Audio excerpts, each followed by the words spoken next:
नमस्कार विद्यार्थी आणि पालक मित्रांनो. मी डॉक्टर बाळासाहेब मोकळ माझ्या नीटवाला वाटाड्या या यूट्यूब चॅनलमध्ये सर्वांचं सहर्ष स्वागत करतो. आजच्या या भागात आपण नीटच्या या प्रवासात पालक म्हणून आपण पाल्याला काय मदत करू शकतो या संदर्भात चर्चा करू. नीटच्या या प्रवासात यशस्वी होऊन चांगल्या वैद्यकीय महाविद्यालयात विद्यार्थ्यांना प्रवेश मिळवायचा असेल तर त्यासाठी प्रामुख्याने 3 स्तंभ कारणीभूत असतात. यातील पहिला आणि अत्यंत महत्त्वाचा स्तंभ म्हणजे स्वतः विद्यार्थी. दुसरा स्तंभ म्हणजे ज्या महाविद्यालयात किंवा ज्या कोचिंग सेंटरमध्ये ते शिकतात तेथील शिक्षक. आणि तिसरा स्तंभ म्हणजे पालक. अभ्यासाचा विचार करता पालकांची फारच मर्यादित भूमिका या बाबतीत असते.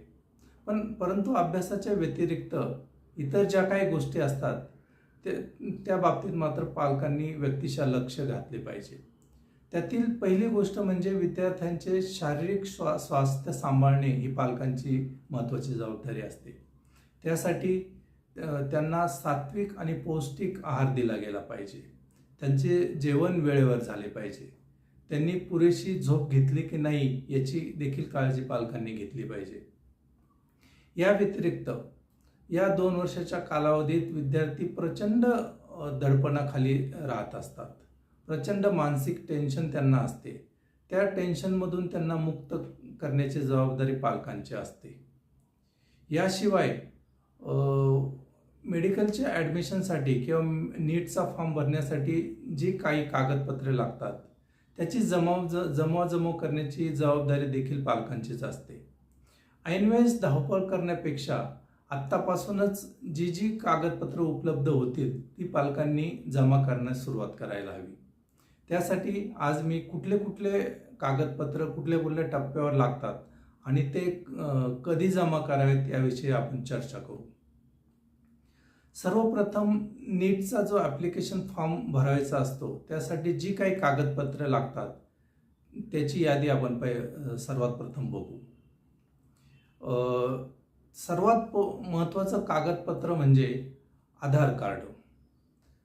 जर आपल्या पाल्याचे आधार कार्ड आत्तापर्यंत आपण अपडेट केले नसेल तर ते आत्ताच अपडेट करून घ्या. त्यामध्ये काही दुरुस्ती असेल, स्पेलिंग मिस्टेक असेल, नावामध्ये काही चूक झाली असेल तर ह्या गोष्टी व्यवस्थित बघून घ्या. वय, नाव, पत्ता या गोष्टींची दुरुस्ती आधार कार्डात आत्ताच करून घ्या.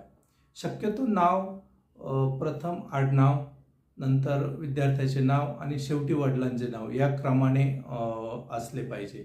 अर्थात तसेच असले पाहिजे असा काही नियम नाही, पण तशा पद्धतीने जर नोंदवले गेले तर योग्य राहील.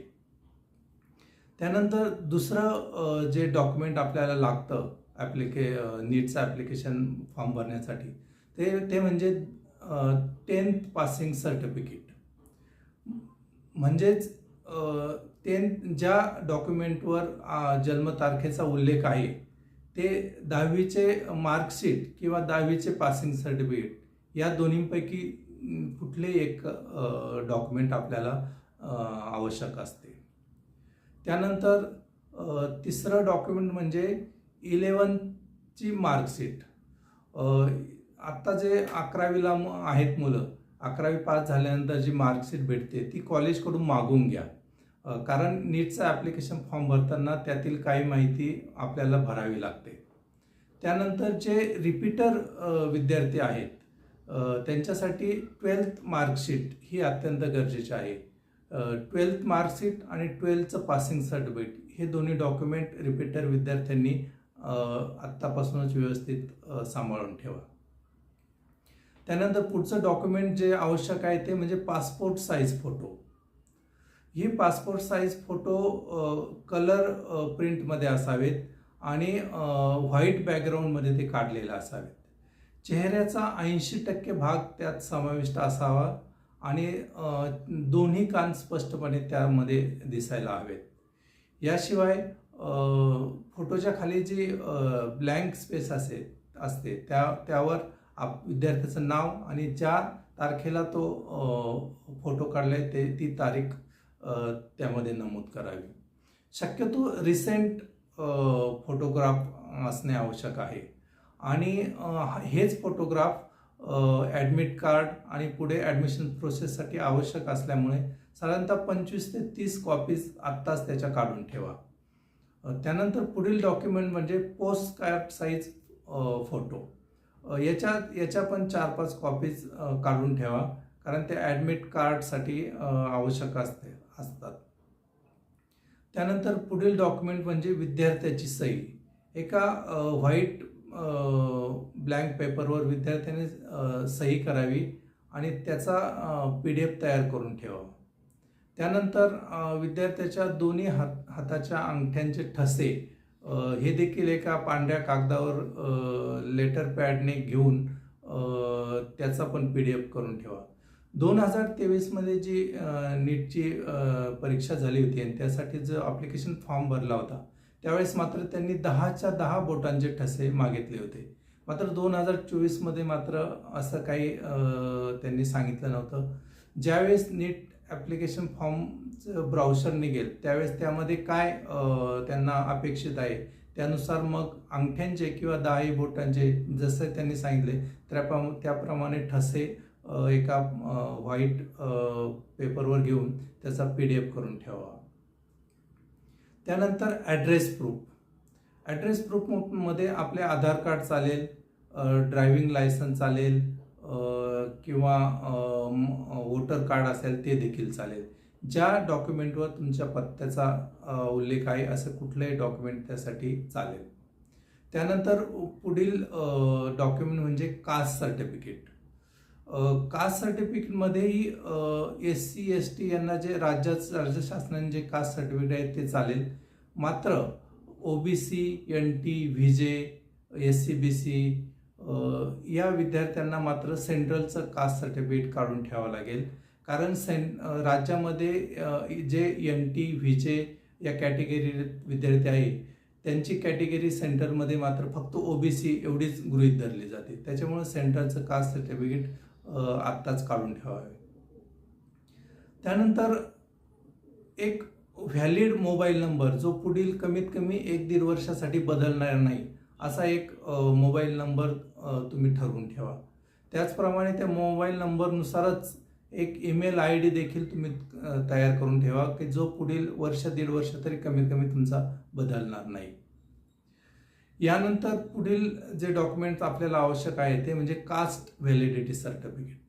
साधारणतः 12वीला गेल्यानंतर जुलै-ऑगस्टमध्ये याची प्रोसेस सुरू होते. प्रथम ऑनलाईन ॲप्लिकेशन करून ऑफलाईन स्वरूपात ती डॉक्युमेंट्स एक तर कॉलेजमध्ये जमा करून कॉलेज थ्रू सरकारच्या त्या विभागात पाठवावेत किंवा डायरेक्ट कॉलेज करणार नसेल तर आपण डायरेक्ट सुद्धा समाज कल्याण विभाग किंवा आदिवासी विभागात ती डॉक्युमेंट जमा करू शकतो. आणि साधारणतः 2-3 महिन्याचा कालावधी ते कास्ट व्हॅलिडिटी सर्टिफिकेट येण्यासाठी लागतो. त्यानुसार आपण याचे नियोजन करावे. पुढील जे डॉक्युमेंट आपल्याला आवश्यक आहे ते म्हणजे गॅप सर्टिफिकेट. जे मुलं रिपीटर आहेत त्या मुलांनी 12वीची परीक्षा झाल्यानंतर तर आत्तापर्यंत 1 वर्षाच्या कालावधीत काय केलंय याचे प्रूफ म्हणून गॅप सर्टिफिकेट देणे आवश्यक असते. नोटरीकडून एक विशिष्ट फॉर्मॅटवर आपण ते बनवून घेऊन ते तयार करून घेऊ शकतो. त्यानंतर पुढील जे डॉक्युमेंट्स लागणार आहेत ते म्हणजे जसे इतर प्रकारचे आरक्षण असतात तसेच काही समांतर आरक्षणं देखील ॲडमिशनमध्ये असतात. त्याला लागणारी जी काही कागदपत्र आहेत त्यात पहिलं डॉक्युमेंट म्हणजे हिली एरिया सर्टिफिकेट.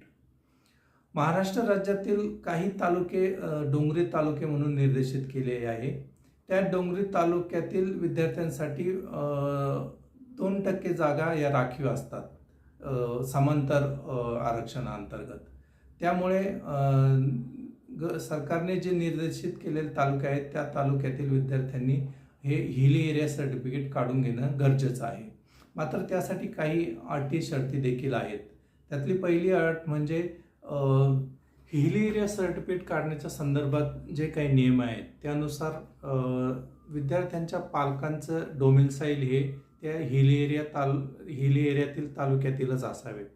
त्याचप्रमाणे विद्यार्थ्याची 10वी आणि 12वी ही देखील ते डोंगरी भागातील तालुक्यांमध्येच झालेली असावी. त्यानंतर पुढील जे डॉक्युमेंट आहे ते म्हणजे मायनॉरिटी सर्टिफिकेट. मायनॉरिटीमध्ये जे मुस्लिम किंवा जैन किंवा हिंदी भाषिक म्हणून जे निर्देशित केले आहे त्यांच्या कॉलेजमध्ये त्यांच्यासाठी काही विशिष्ट राखीव जागा ठेवलेल्या असतात. त्यासाठी हे मायनॉरिटी सर्टिफिकेट काढून ठेवणं अत्यंत गरजेचं आहे. त्यानंतर पुढील समांतर आरक्षणातील लागणारे कागदपत्र म्हणजे फिजिकली हँडिकॅप्ड सर्टिफिकेट. जे विद्यार्थी फिजिकली हँडिकॅप्ड आहेत त्यांच्यासाठी सिव्हिल हॉस्पिटलमधून त्यांनी हे सर्टिफिकेट काढून ठेवावे. त्यानंतर पुढील जे डॉक्युमेंट्स लागणार आहेत ते म्हणजे महाराष्ट्र कर्नाटक सीमा भागात जे काही गावं आहेत त्या गावातील विद्यार्थ्यांसाठी काही जागा या आरक्षित करून ठेवलेल्या आहेत. तर त्या भागातील विद्यार्थ्यांनी त्या पद्धतीचं महाराष्ट्र कर्नाटक सीमा भागातील म्हणून एक सर्टिफिकेट तयार करून ठेवावे. त्यानंतर पुढील जे डॉक्युमेंट्स लागणार आहे ते म्हणजे नॅशनॅलिटी सर्टिफिकेट. आता नॅशनॅलिटी सर्टिफिकेट काही ठिकाणी नॅशनॅलिटी सर्टिफिकेट म्हणून वेगळं भेटतं आणि काही ठिकाणी नॅशनॅलिटी आणि डोमेसाईल हे एकत्रच भेटलं. त्यापैकी आपल्या जिल्ह्यामध्ये ज्या पद्धतीची जी पद्धत असेल त्यानुसार नॅशनॅलिटी सर्टिफिकेट आणि डोमेसाईल सर्टिफिकेट काढून ठेवावेत. त्यानंतर पुढील सर्टिफिकेट म्हणजे non creamy layer certificate. OBC, SCBC, EWS, NT, व्हीचे या कॅटेगरीतील विद्यार्थ्यांनी नॉन क्रिमी लेअर सर्टिफिकेट काढून ठेवावे. त्याचप्रमाणे SC ST प्रवर्गातील विद्यार्थ्यांनी आपले इन्कम टॅक्स सर्टिफिकेट देखील काढून ठेवावे. मात्र हे दोन्ही सर्टिफिकेट काढताना चालू आर्थिक वर्षातीलच सर्टिफिकेट गृहीत धरण्यात येते. यानंतर पुढील जे डॉक्युमेंट आवश्यक आहे ते नीटच्या परीक्षेच्या संदर्भात जी काही कागदपत्रे आपल्याला मिळतात ती आपण सांभाळून ठेवणं गरजेचं आहे. त्यातील पहिलं डॉक्युमेंट म्हणजे नीट कन्फर्मेशन पेज. आपण ज्यावेळेस नीट ॲप्लिकेशन फॉर्म भरतो तर ते फॉर्म पूर्ण झाल्यानंतर सगळ्यात शेवटी आपल्याला नीट कन्फर्मेशन पेज म्हणून मिळते, त्याची कॉपी काढून ठेवावी. त्यानंतर पुढील जे डॉक्युमेंट आहे ते म्हणजे नीटचे ॲडमिट कार्ड. नीट परीक्षेच्या अगोदर आपल्याला एक ॲडमिट कार्ड भेटते. ते ॲडमिट कार्डच्या 1-2-3 प्रती काढून आपल्याजवळ ठेवाव्यात. त्यानंतर नीटची एक परीक्षा झाल्यानंतर जो निकाल लागतो त्या निकालानंतर नीटचा स्कोअर कार्ड आपल्याला मिळतं. त्या नीटच्या स्कोअर कार्डच्या देखील 2-3 प्रती आपण काढून ठेवणं अत्यंत आवश्यक असतं. याशिवाय मागे अगोदर सांगितल्याप्रमाणे 12वीचं मार्कशीट आणि 12वीचं पासिंग सर्टिफिकेट हे डॉक्युमेंट देखील आपण जमा करून ठेवावे. त्यानंतर लिव्हिंग सर्टिफिकेट किंवा काही ठिकाणी त्याला ट्रान्सफर सर्टिफिकेट म्हणतात, ज्या महाविद्यालयातून आपण 12वी उत्तीर्ण होतो त्या महाविद्यालयाकडून ते आपल्याला प्राप्त होते, ते देखील आपण व्यवस्थित सांभाळून ठेवावे. त्यानंतर मायग्रेशन सर्टिफिकेट. ज्या महाविद्यालयातून आपण 12वीची परीक्षा दिली त्या महाविद्यालयातूनच हे मायग्रेशन सर्टिफिकेट भेटते, ते देखील आपण प्राप्त करून ठेवावे. यानंतर कॅरेक्टर सर्टिफिकेट. हे देखील आपण ज्या महाविद्यालयातून 12वी उत्तीर्ण केले आहे त्या महाविद्यालयाकडून आपण प्राप्त करून घेऊ शकतो. याशिवाय महाराष्ट्र राज्यातील ॲडमिशन प्रक्रिया ज्यावेळेस सुरू होते त्यावेळेस आपण एक CET सेलकडे एक ॲप्लिकेशन करतो. त्या ॲप्लिकेशनची जो फॉर्म आहे तो देखील आपण व्यवस्थित सांभाळून ठेवा. आणि सर्वात शेवटी ज्यावेळेस आपलं सिलेक्शन होतं तर त्या एखाद्या कॉलेजला सिलेक्शन झाल्यानंतर जे सीट अलॉटमेंट लेटर आहे ते देखील आपण डाउनलोड करून ते देखील आपण सांभाळून ठेवावे. अशा प्रकारे जी काही डॉक्युमेंट आवश्यक आहे ती त्या टप्प्यावर आपण काढून ठेवावी. यातील नीटच्या संदर्भात जी काही कागदपत्र आहे, नीट कन्फर्मेशन पेज, नीट ॲडमिट कार्ड, नीट स्कोअर कार्ड, किंवा CET सेलचं ॲप्लिकेशन फॉर्म आणि सीट अलॉटमेंट लेटर याच्या व्यतिरिक्त जी काही सर्व कागदपत्र आहे त्यांच्या 3 प्रती आपण काढून ठेवावेत आणि त्या अटेस्टेड करून घ्यावेत. एकतर नोटरीकडून ते अटेस्टेड करावेत किंवा कार्यकारी दंडाधिकाऱ्यांकडून ते अटेस्टेड करून घ्यावे किंवा आपण ज्या महाविद्यालयात शिकायला त्या महाविद्यालयांच्या प्राचार्यांकडून देखील आपण ते कागदपत्र अटेस्टेड करून ठेवू शकतो. तर त्याच्या साधारणतः 3 प्रती प्रत्येक कागदपत्राचे तयार करून त्याचा एक सेट तयार करून ठेवा. अशा प्रकारे पालकांनी ऐनवेळी धावपळ करण्यापेक्षा ही कागदपत्र आत्तापासून जमा करण्यास सुरुवात करावी. आणि काही या संदर्भात मार्गदर्शन लागले तर माझा मोबाईल नंबर दिला आहे, मला त्या संदर्भात डायरेक्ट आपण कॉन्टॅक्ट करू शकता. धन्यवाद.